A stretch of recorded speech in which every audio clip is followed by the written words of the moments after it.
Hello everyone, welcome to the week of Adam vs. James at TheEndStep.com.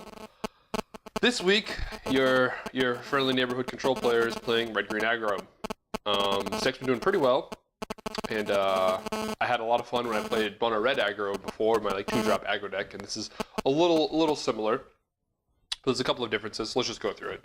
Basic 1-drops and Cackler and Stormcloak Noble, and then it starts to lean towards like the higher end from there on out. Burning Tree Emissaries into the new hotness, Firefist Striker. This guy's a little bit like Pyreheart Wolf, but he's a little bit more aggressive. Like, he hits harder, comes down a turn earlier, and you can just make bad blocks for your opponent all day. Now, the point is, like, if they have multiple creatures, they still can block. So I think Wolf's slightly better, but because this guy just fits so much easier in the curve, and you can cast him off of Emissary, he does the job a little bit quicker, which is what you want in a deck that's trying to be as fast as possible. Moving on, we have Flinthoof Boars, which is like the only mono green card in the deck. Just because this guy's awesome, has haste, you can attack him off Emissary, he's really aggressive, he's just like super sweet. Playing 1 main deck Pyreheart Wolf and 4 Reckoners. Reckoner's a Reckoner.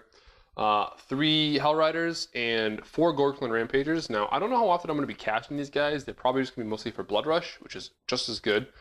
But if I do cast them, they'll be pretty board dominating. Or I could be losing that game because I'm casting my 4-drop Gorkland Rampagers. We'll see.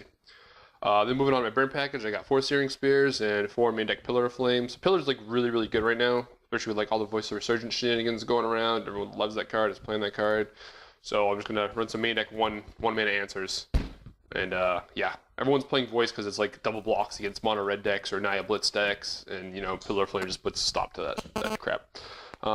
20 lands, 10 mountains, 4 of each red-green dual land, and 2 Temple Gardens. The Temple Gardens are more green sources for like your green cards, your Flinthoof Boars, your Gorkland Rampagers, and your Burning Tree Emissaries.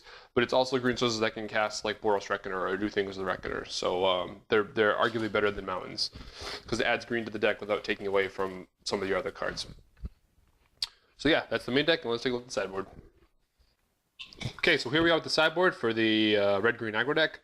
Playing 3 Mizium Orders, mostly to kill giant things like Smiters, 4 Power Guys.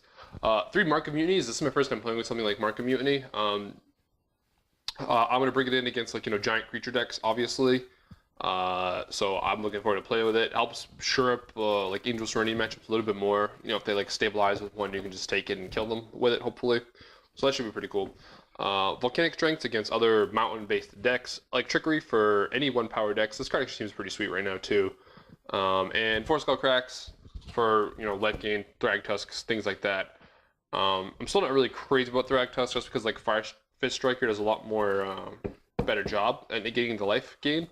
But this is pretty good against Sphinx's Revelation, so I still think it deserves some kind of a spot. So it's a pretty standard sideboard. Really nothing like unique or special. The only thing that's probably a little out of the ordinary is the Mark of Mutinies and the Electrickeries. And the marks feel kind of necessary because your mid-range matchup could be a little swingy because you're a little bit slower than some of the other like mono red aggressive decks, and you might need a little help against like something like Junk Reanimator or Angel Serenity dot decks. But yeah, that's pretty much it, and we'll see how the games go. Thanks.